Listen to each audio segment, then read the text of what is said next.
Bueno, señores, estamos de vuelta. Hoy conversamos con el doctor Pedro Lanfranco, urólogo, hablando de cáncer de próstata. Recordarle que el doctor Lanfranco lo encontramos en la Clínica Independencia Sur, sobre la Avenida Independencia.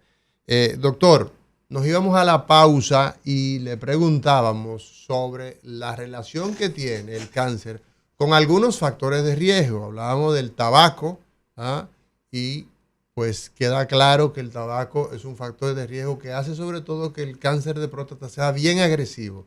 El tema de la obesidad. Sí, también se ha visto estadísticamente que la obesidad influye, entra dentro de los factores epigenéticos que mencionábamos ahorita y que podemos incluir en este grupo también la dieta saturada, rica en grasa saturada, en grasa animal. Este tipo de alimentación pues que genera estrés oxidativo en la célula, y la obesidad también se asocia con una reducción de los niveles de PSA, pero sin embargo los tumores suelen ser más agresivos también en el obeso, y mayor potencial de receptores estrogénicos. La obesidad en el hombre genera precisamente que los receptores estrogénicos que hay en la próstata se hagan más sensibles y estimulen a cambios genéticos que ocurren allí, y además por la aromatasa genera mayor estrógeno el obeso, y todos estos factores se han visto que aumentan la incidencia de cáncer de próstata, y que incluso, volvemos ahí, en los obesos, el tema del cáncer tiene el peligro de que los tumores suelen ser más agresivos, y si a eso tú le sumas que el abordaje de estos tumores, por ejemplo, en una cirugía, suele ser más incómodo por el tema de la obesidad, de la grasa. Exacto. Entonces todos estos factores van en contra en el tema del obeso y el cáncer. Ha mencionado usted la palabra estrógeno, ¿verdad? Receptores de estrógeno, y estamos hablando de cáncer de próstata, de hombre. ¿Hay estrógenos en el hombre? ¿Tiene estrógeno o tiene receptores de estrógeno? Amplíe un poco ese concepto. Así es, nosotros sabemos que para que se desarrolle el cáncer de próstata se necesitan dos factores fundamentales, que es edad, se presenta a mayor edad, mayor incidencia de cáncer de próstata, y la hormona testosterona, que es la hormona sexual masculina.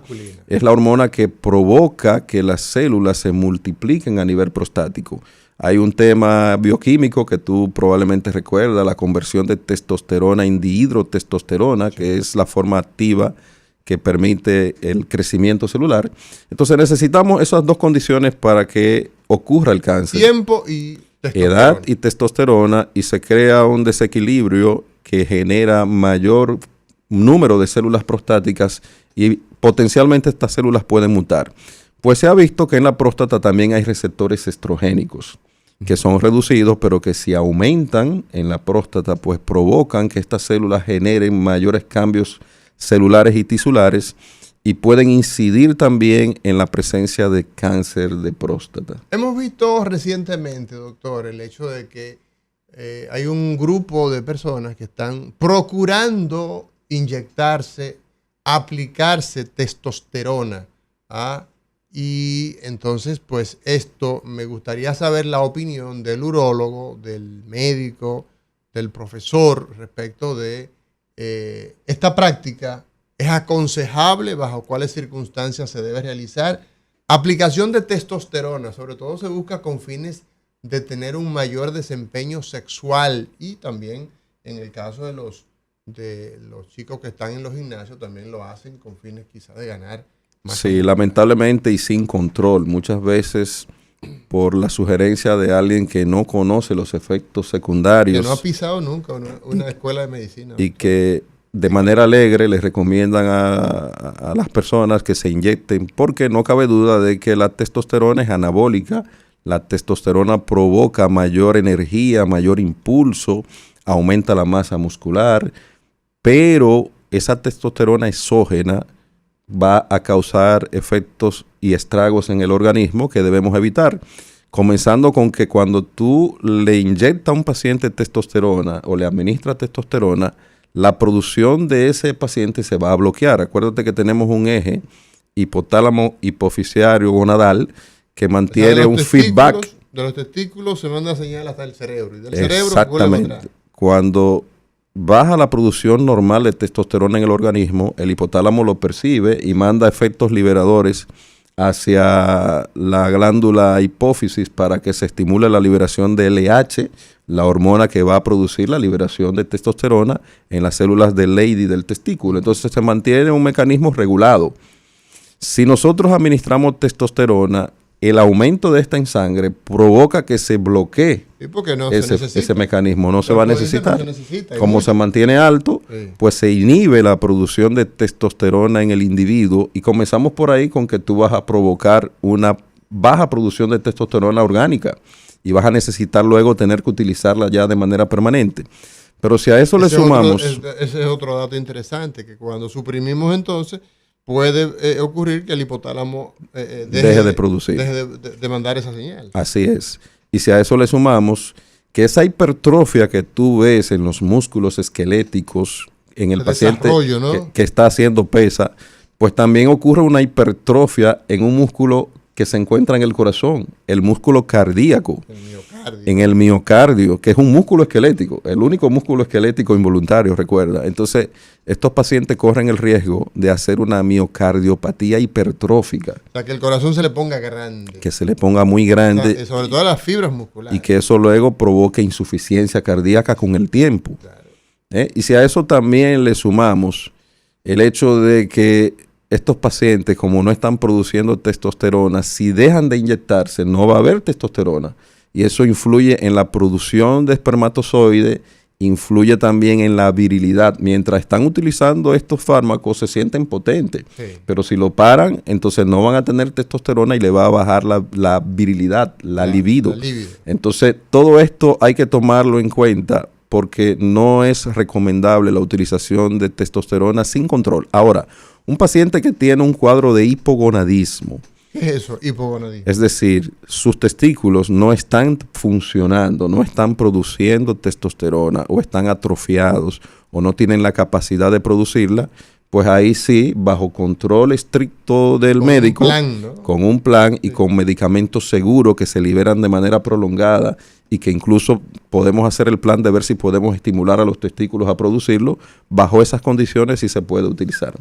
Cuando hablamos de testosterona exógena, esa que inyectamos, esa que ponemos, asociado al tema del día de hoy, ¿corre mayor riesgo el paciente que tiene alguna mutación genética, digamos, frente a cáncer y se administra testosterona? ¿Puede esto influir que se acelere la posibilidad de que ese cáncer se desarrolle? Eso es muy correcto. Eso es uno de los factores que hay que tomar en cuenta. Que la testosterona, como está relacionada con el cáncer, si tú inyectas dosis alta de testosterona, puede estimular a esas células que están allí a multiplicarse. Y todavía más, nosotros sabemos que hay tumores, hay cáncer en la próstata que son de bajo grado y de poco significado clínico. Muchas veces incluso podemos hasta observarlo, hacer una vigilancia de estos casos. Lo voy a ver en 4 meses. Periódicamente. Exactamente. O todavía más, pacientes que han sido manejados por cáncer de próstata y que tú no estás seguro de que están totalmente curados,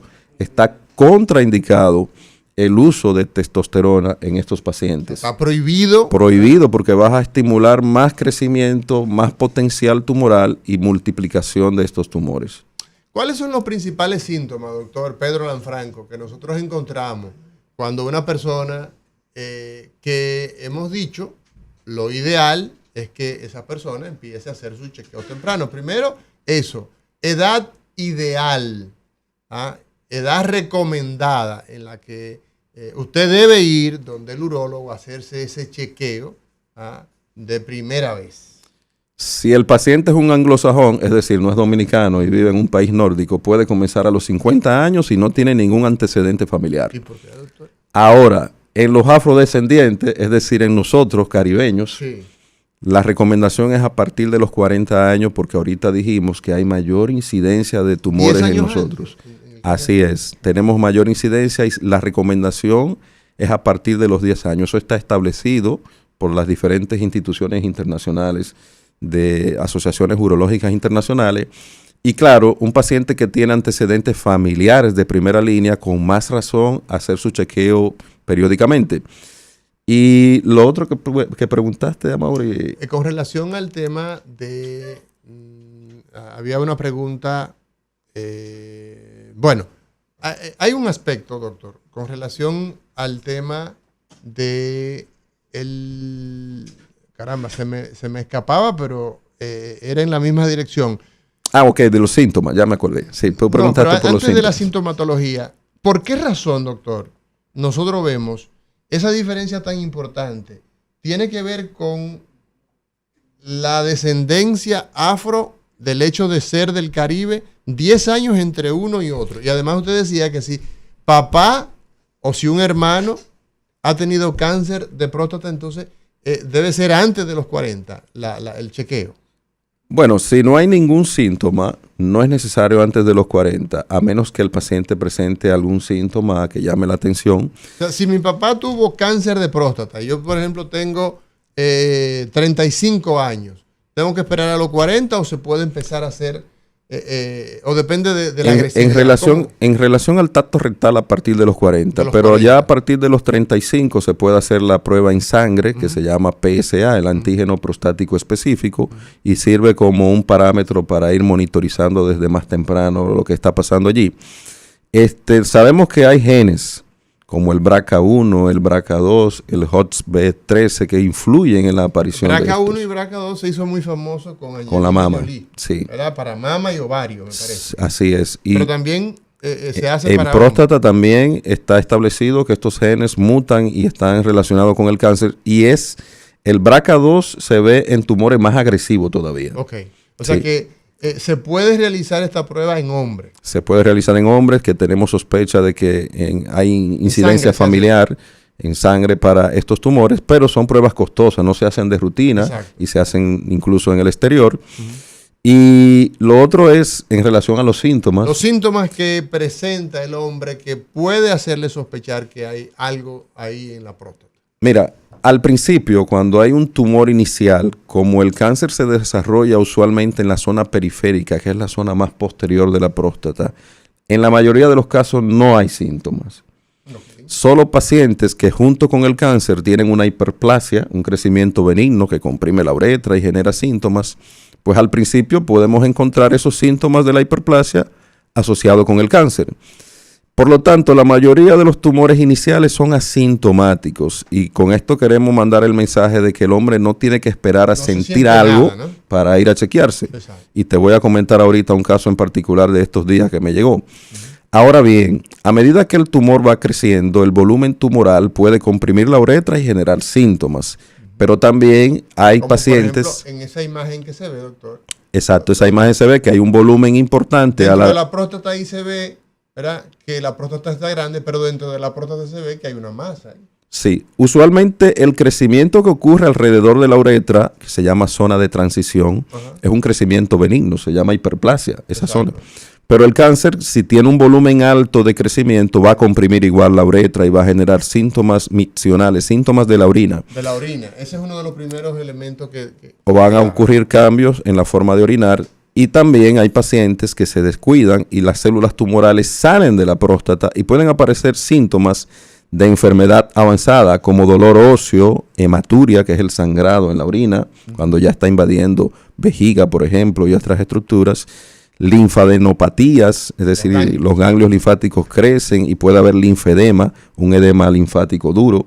Ya esos son señales de un tumor avanzado. Okay. Y el paciente puede llegar con estos síntomas de tumor avanzado. Pero puede entonces el paciente con un cáncer de próstata no tener síntomas. Absolutamente, la mayoría al principio no tienen síntomas. La presencia del tumor, doctor, en esa última imagen que nos mostraba Kelvin, veíamos el cáncer en una ubicación periférica.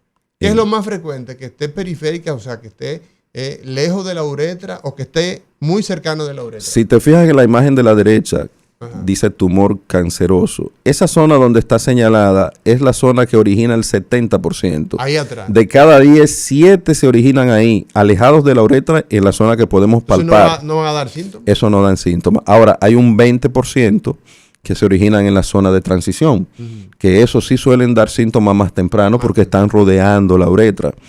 y el resto puede originarse en la zona fibromuscular anterior, en la zona central, que ya son zonas más apartadas. Okay.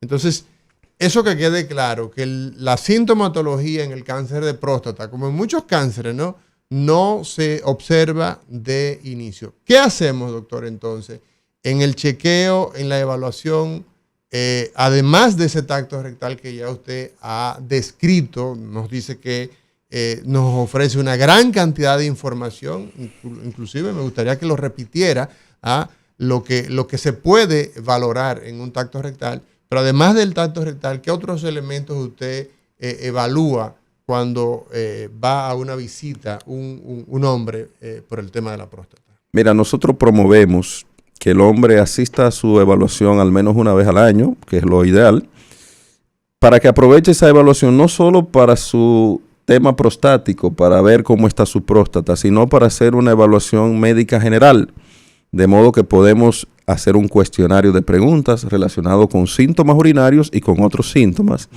Hacemos un examen físico que está dirigido a evaluar sobre todo la parte abdominal y genital del paciente, pero que aprovechamos y podemos inspeccionar otras partes de su cuerpo. Y ya luego en el examen digital rectal, en el tacto rectal, como decíamos ahorita, vamos a evaluar varios parámetros. Comenzamos con la inspección perianal.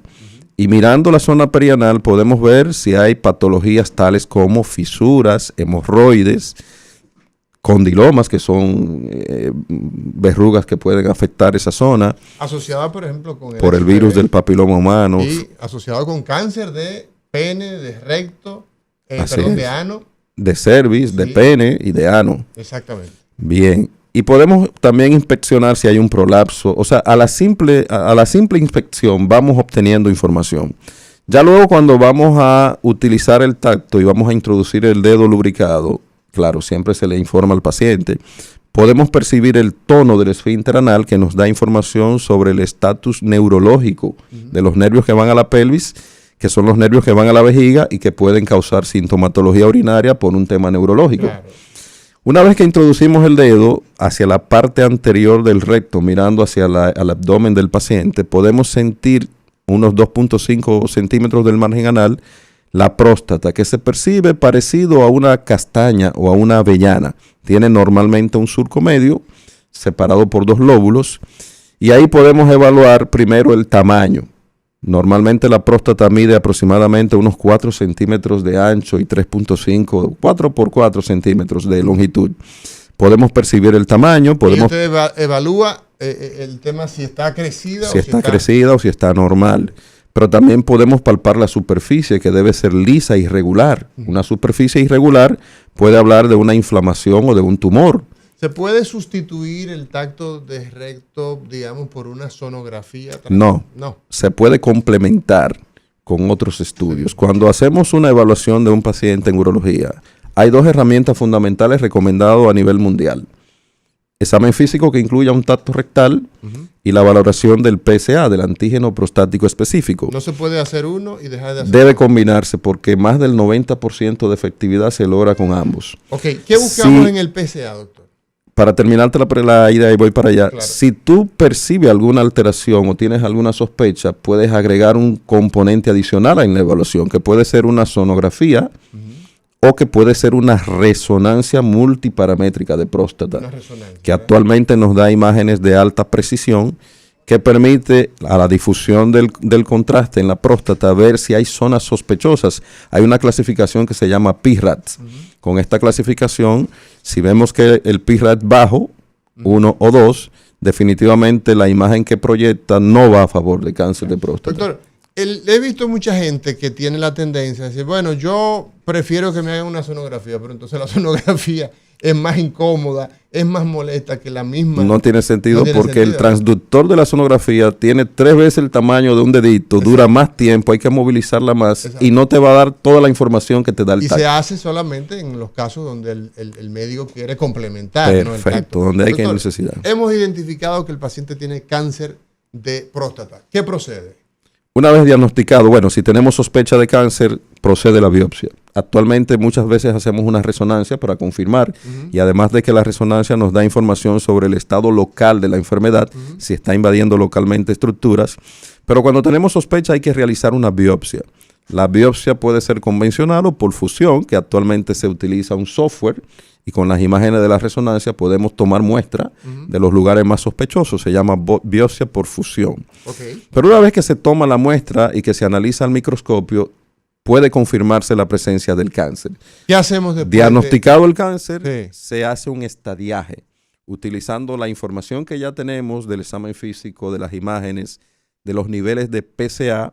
Ahora utilizando la información de la biopsia que nos va a dar el Gleason, una clasificación histológica de agresividad del tumor. Con todos estos parámetros podemos entonces hacer una estadificación del paciente. La forma más simple es utilizando los criterios de Amico, que los clasifica en bajo grado, grado intermedio y alto grado. Okay. Los tumores de bajo grado usualmente tienen un Gleason 6, un PSA debajo de 10. Esos pacientes en muchos casos pueden ser candidatos hasta para vigilancia temporal o para un tratamiento definitivo. Los de grado intermedio es preferible tratarlo y los de alto grado son los más agresivos que tienen más potencial de metástasis, por lo tanto a eso hay que tratarlo con agresividad. Con agresividad. ¿Incluye cirugía? El tratamiento puede incluir en primer lugar la cirugía, que es el gold standard. La cirugía se llama prostatectomía radical. Puede hacerse abierta, laparoscópica o robótica. Aquí tenemos las tres opciones. También está la opción de la radioterapia, que tiene algunas ventajas, pero que también tiene desventajas por encima de la cirugía. Y ¿Sigue siendo entonces la cirugía sigue siendo el gold estándar? Sea abierta, sea endoscópica o robótica. Sí. Yeah. La radioterapia también es una opción en pacientes que reúnen condiciones o que no son candidatos para cirugía. También tenemos otras opciones. En casos muy seleccionados se puede hacer la braquiterapia, que es implantación de semillas radioactivas en la próstata, que se introducen dentro de la próstata. Son semillas de yodo 125 o de paladio que emiten radiación y que hace un tipo de radiación intersticial, de radiación local. Pero eso se utiliza específicamente en tumores de alto grado. No, al contrario. Eso se utiliza en tumores de mejor grado, de bajo grado. Y que tienen un PSA preferiblemente debajo de 10, una próstata de menos de 50 gramos. ¿Se evalúa el tema de la edad para la braquiterapia o no? Sí, de hecho, un paciente muy añoso no es candidato, es preferible hacer un tratamiento más conservador. Más conservador. Sí. Bueno, un banquete, señores, hablando con el doctor Pedro Lanfranco, hoy hablando de cáncer de próstata. Muchas gracias, doctor, por todas estas informaciones que en este tiempo sigue siendo muy valiosa, sobre todo por eso usted decía, que la gente se descuida, el hombre se descuida, y entonces muchas veces cuando viene a reaccionar ya tenemos un problema muy grande. Si queda tiempo en 10 segundos, comentarte algo que sirva de moraleja. Mira, esto lo digo para que le sirva de orientación. Hace unos pocos días vi un paciente que hace 5 años vi en consulta porque lo refirió un médico por elevación del PSA. Tenía el PSA en 12. Y cuando lo examiné tenía un nódulo en la próstata, solo un nódulo, estaba móvil. Yo le hablé, mira, esto es muy sospechoso de tumor, esto probablemente hay que hacer una biopsia para confirmar y tratar. Como el paciente no sentía nada en ese momento, él sencillamente se olvidó de ese tema. Hizo así. Ahora que se siente algo, que tiene síntomas urinarios, dificultad para orinar, decidió volver. Pero mira cómo volvió ahora.